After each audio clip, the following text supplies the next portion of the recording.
Alors je dis, malheur à moi, je suis perdu, car je suis un homme dont les lèvres sont impures. J'habite au milieu d'un peuple dont les lèvres sont impures. Mes yeux ont vu le roi, l'Éternel des armées. Mais l'un des séraphins vola vers moi, tenant à la main une pierre ardente qu'il avait prise sur l'autel avec des pincettes. Il en toucha ma bouche et dit, ceci a touché tes lèvres, ton iniquité est enlevée, ton péché est expié. J'entendis la voix du Seigneur disant, qui enverrai-je et qui marchera pour moi?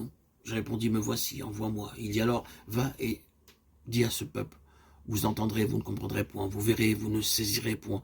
Rends insensible le cœur de ce peuple endurci, ses oreilles, et bouche-lui les yeux pour qu'il ne voie point de ses yeux, n'entend point de ses oreilles, ne comprenne point de son cœur, ne se convertisse point, ne soit point guéri. Ésaïe 6, 1, 10. C'est une histoire très impressionnante et étonnante. Elle tourne autour de la question que nous avons devant nous, à savoir la vue spirituelle. Je vis le Seigneur, mes yeux ont vu. Et tout s'assemble autour de cela. Ce qui résulte de cet incident est ceci, ce roi Osias était spirituellement et moralement une représentation d'Israël et dans une grande mesure de ses prophètes. C'est la signification de la double déclaration du prophète Ésaïe, je suis un homme dont les lèvres sont impures et je suis votre prophète et j'habite au milieu d'un peuple dont les lèvres sont impures. Cela, comme il est très clair, se rapporte à Osias, car vous savez qu'un lépreux devait se couvrir la lèvre supérieure et ouvrir en criant « impur, impur ». Les mots « je suis un homme dont les lèvres sont impures, j'habite au milieu d'un peuple dont les lèvres sont impures » signifie simplement que nous sommes tous des lépreux. Ésaïe dit en effet, ce qui était vrai d'Osias l'est aussi de nous tous, prophètes et peuples. Vous ne vous en rendez pas compte et moi, je m'en rendais pas compte, jusqu'à ce que je voie le Seigneur. Nous avons tous été profondément et terriblement impressionnés par ce qui s'est passé dans le cas d'Osias. Nous avons vécu dans une atmosphère chargée de l'horreur de cette situation. Nous avons parlé à voix très basse à ce propos, disant que c'est abominable, quelle chose mauvaise Osias a fait, qu'il est effrayant que notre roi soit devenu ainsi et qu'il ait eu une telle fin, que la lèpre est horrible. Nous avons dit des choses dures au sujet d'Osias et avons beaucoup pensé à son cas si affligeant. Mais je suis arrivé à voir que nous sommes tous dans le même cas. Moi qui vous ai prêché, n'oublions pas que 5 chapitres des prophéties ont précédé ce 6e chapitre d'Ésaïe. Il ne s'agit donc pas du commencement d'une vie de prédicateur, mais d'un certain moment de sa vie où il s'est fait jour dans son esprit par une nouvelle révélation.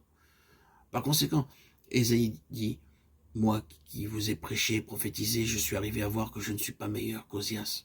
Vous, peuple avec vos cérémonies et rites religieux, vous qui assistez au temple, vous qui offrez des sacrifices, vous qui adorez de vos lèvres, vous êtes dans le même cas qu'Osias. Nous sommes tous des lépreux. Vous ne le réalisez peut-être pas, mais moi je suis arrivé à voir. Comment ai-je vu? Je vis le Seigneur, mes yeux ont vu le roi, l'Éternel des armées, je vis le Seigneur assis sur un trône très élevé. Je dis que c'est très impressionnant quand on y pense. Qu'allons-nous en déduire? Peut-être ferions-nous bien de sortir à la dérobe et passer un moment tranquille à y réfléchir. Écartons immédiatement l'idée commune qui, de façon ou d'autre, s'est établie et emparée de la plupart de nous, que c'était cette vision que fit d'Ésaïe un prophète ou un prédicateur. Nous l'avons entendu, peut-être l'avons-nous dit. Ah, non. Pourquoi, si le livre est inspiré et gouverné par Dieu, Ésaïe devrait-il devenir prophète, longtemps après avoir tellement prophétisé? Considérez ces 5 chapitres de prophétie. Quelle chose terrible il y a dans ces chapitres. Non, ce n'était pas cette vision qui fit de lui le prophète, le prédicateur. Dieu avait affaire à un homme, pas à un prophète. Dieu avait affaire à un peuple, pas à un ministère.